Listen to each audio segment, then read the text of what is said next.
Alors, les outils qu'on utilise, évidemment, pour la pirogue, comme c'est une pirogue qui se veut préhistorique, c'est des outils qu'on a dû fabriquer nous-mêmes. Il y en a pour lesquels on a des indices, il y en a d'autres pour lesquels on n'en a pas. Je vais commencer par ceux qu'on a un peu imaginés, mais ils ne sont pas complètement imaginés. Les outils en bois. Le bois, archéologiquement, là, c'est sûr que ça ne se conserve pas, mais ethnographiquement, ça veut dire les Autochtones qui fabriquent encore des choses depuis 50 ans, 100 ans, 150, nous donnent des exemples de ça. Donc, des maillets. Là, je dis autochtones, mais c'est vrai que partout dans le monde, on les trouve aussi, ces outils-là. C'est juste logique. Ce sont des bûches qui sont sculptées. Même si archéologiquement, on n'en a pas de traces, il n'y a pas beaucoup de doutes qu'ils utilisaient ce genre d'outils-là, surtout dans une forêt. Il y en a de toutes les tailles. Celui-là est pas mal gros. Lui est plus petit. Donc, on comprend qu'il y a des étapes de travail différentes. Le gros, on l'utilise beaucoup au début avec des gros coins. Celui-là va être plus pour un travail plus fin. Donc, c'est pas vraiment compliqué comme outil, mais c'est extrêmement efficace. Donc, ça, c'est pour le bois. On a aussi des coins. Quand il faut lever des éclisses, là, on n'a pas de scie mécanique, évidemment. Donc, la méthode préhistorique, qui est un peu connue partout dans le monde, c'est d'enlever des éclisses, des planches, de lever des grosses écharpes de bois et de les arracher. Donc, un coin en bois, ça marche très, très bien. Ça aussi, ça peut être jetable. On le réaffûte de temps en temps, mais on se rend compte que c'est un outil durable et très, très accessible. Donc, ça aussi, ça ne se préserve pas archéologiquement, mais ethnographiquement, ce qu'on a dans les musées depuis le 20e, 19e siècle, c'est connu. Donc, on part quand même d'un fond de tradition. Après ça, on pourrait parler de l'andouiller. L'andouiller, là, c'est le panache. Panache d'animaux, cerfs, orignal, peu importe ce qu'on a dans la région. Ceux-là sont en cerf rouge, ce qu'on appellerait sauvagement du wapiti. Ceux-là, on les connaît mieux. Archéologiquement, on en a trouvé.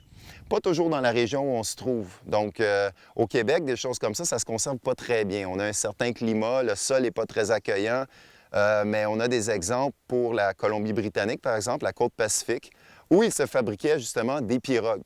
Donc ça, c'est des modèles qu'on a reproduits à partir de vrais exemples archéologiques, vieux de centaines d'années ou milliers d'années. Et puis, bien, on présume que si c'était utile pour des pirogues dans l'Ouest, les Autochtones n'avaient pas de difficulté ici à imaginer que ça peut être utile aussi. On en a des exemples pour le nord-est de l'Amérique, en Virginie et ailleurs. Au Québec, à ma connaissance, on n'en a pas vraiment trouvé pour des raisons de conservation. Donc, selon les tests, l'andouiller, c'est quand même une matière dure. Quand on parle de panache, là, les gens disent des bois, mais ça n'a rien à voir avec le bois ni avec l'os. C'est sévèrement tranchant et c'est d'une résistance incroyable. Ça tolère les coups.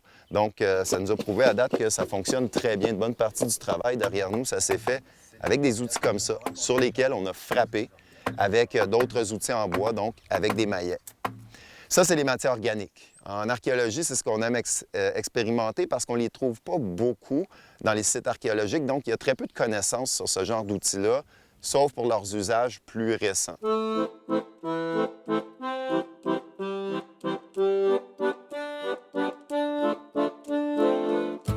Je dis un coin, mais là, à force de les utiliser, on est en train d'apprendre des choses.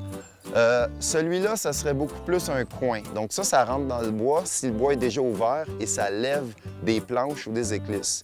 Celui-là peut faire la même chose, mais il est beaucoup plus court et il a l'avantage d'être tranchant.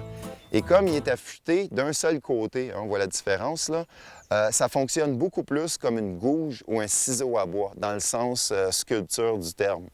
Donc ceux-là, maintenant, j'aime ça les appeler des ciseaux. Ils marchent bien comme ça. Ça, c'est plus un coin. Et puis, comme j'ai dit, c'est assez tranchant. C'est remarquable comment on peut couper le bois avec ça, ce qui ne fonctionne pas avec un autre morceau de bois. Donc, les deux ne sont pas pareils. Ils servent à des étapes et à des tâches différentes. Puis ça, on l'apprend en le faisant. Au départ, sur les étiquettes des artefacts, ça dit c'est un coin, puis ça dit c'est un coin. Puis quand on les essaie, on commence à comprendre les subtilités de ces objets-là, puis vraiment comprendre comment on peut s'en servir. Ensuite, il y a les outils en pierre, évidemment, préhistoire. Outils en pierre, ça veut dire des lames en pierre taillées ou polies ou bouchardées. Il y a différentes techniques de les obtenir. Donc ça, c'est pour les travaux un peu plus durs. Si on doit couper dans le bois, bien là, la pierre, évidemment, va faire le travail. Donc des haches. Les haches en pierre sont connues partout dans le monde, évidemment. Au Québec, on en trouve pas mal dans les sites archéologiques, mais on trouve juste les pierres. Donc les manches, c'est des hypothèses. On a trouvé déjà des haches complètes, mais pas ici au Québec. On les trouve dans d'autres milieux. en Europe du Nord, par exemple, dans des marécages, dans des endroits où le bois se conserve. Alors, on a des exemples ailleurs dans le monde de haches parfaitement complètes et qui ressemblent exactement à ça. Donc, il y a une façon d'emmancher une pierre dans un morceau de bois. Il n'y en a pas 10. Il y en a une ou deux. Si on fait autrement, ça ne fonctionne pas, ça brise. Donc, il y a quand même une technologie, un savoir derrière ça. Donc, c'est des outils qui ont été reproduits avec les techniques présumées puis les observations qu'on peut faire. Comme ça peut prendre jusqu'à 30 à 50 heures faire un outil comme celui-là, on ne le jette pas. Si on peut le réutiliser, il va être retravaillé ou le manche va être retravaillé et il est recyclé. Dans les sites archéologiques, on trouve souvent des morceaux d'outils ou des fractions. Ce n'est pas parce qu'ils ont cassé en 1000 morceaux, c'est parce qu'ils les ont recyclés plusieurs fois. Donc, celui-là est en phase de recyclage. Il lui manque toute la partie arrière, mais il tient encore dans le manche et il fait encore son travail. Celui-là est entier. Donc, ceux-là, on a plus d'informations archéologiques parce que la pierre, on la retrouve complète, conservée, après des milliers d'années, puis je dis des milliers, mais selon les régions, des dizaines de milliers d'années. C'est toutes les parties organiques qu'on doit expérimenter, parce que pour ça, pour des périodes anciennes, on n'en a pas.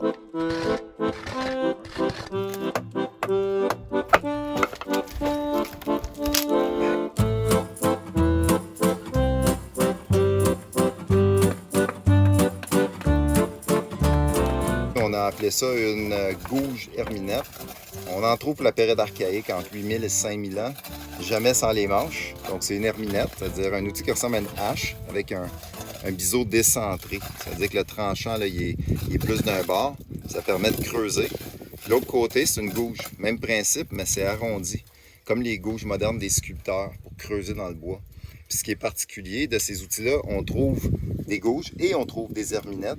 Mais ce modèle-là, qui est très, très courant durant l'archaïque maritime, c'est une période, mais c'est aussi une région qui inclut Terre-Neuve, Nouveau-Brunswick, et puis on en trouve un petit peu dans la vallée du Saint-Laurent aussi. C'est un outil qui a les deux. Ça creuse dans le plat. Ça va sculpter dans le creux. Donc, au lieu d'avoir deux outils et puis changer d'outil constamment, mon idée, c'est que si j'ai quelque chose de plat à ramasser, ben, je le tourne de ce bord-là. On présume que c'est un outil de travail du bois, comme le sont les ciseaux et les gouges d'aujourd'hui en métal. Dans ce cas-là, évidemment, c'est pour ramasser le charbon. Les pirogues sont des embarcations qui auraient probablement été assez populaires durant cette époque. Entre 8000 et 5000 ans, les forêts commencent à s'établir sur le territoire du Québec après la glaciation. Les arbres deviennent des ressources relativement nouvelles et très disponibles. C'est précisément durant cette période-là qu'on commence à trouver beaucoup d'outils en pierre polie, comme une industrie qui se développe. Donc, c'est assez simple de présumer que tout ce développement d'outils polis, que ce soit des gouges, des haches, des herminettes, ça sert précisément à travailler le bois, une ressource qui n'était pas présente à la fin de la période glaciaire et qui va être exploitée de plus en plus. Évidemment, il ne s'agit pas juste de travailler avec les outils. Elle était toute neuve quand on a commencé cette hache-là. Maintenant, elle est vraiment sale. Il manque la partie arrière de la pierre. Tout ça doit être documenté, noté au fur et à mesure. Parce que là, on veut faire de la science. On pourrait avoir juste du fun, puis travailler. Mais évidemment, ça ne donnerait pas nécessairement de connaissances ou alors elle serait confinée à ce qu'il y a dans ma tête, puis ça, c'est utile à personne d'autre. Donc, tout est photographié à différentes étapes. Tout va être noté, mesuré, calculé. Et ça pourrait être réanalysé plus tard par d'autres experts qui nous accompagnent en tracéologie, en morphologie. Ça leur donne des indices. Si je leur donne la hache à analyser, ils ont besoin de connaître l'histoire de cette hache-là. Qu'est-ce qu'elle a vécu? Qu'est-ce qu'on a fait avec? Est-ce qu'on l'a brisé? Est-ce qu'on l'a réparé? Ça, c'est ce qui nous manque souvent des artefacts. Mais là, on va avoir des artefacts avec un contexte, une histoire complète. Donc, tout ça doit être minutieusement documenté. Sinon, c'est de l'information perdue. On l'a juste utilisé et on n'a rien appris d'autre que des techniques pratiques.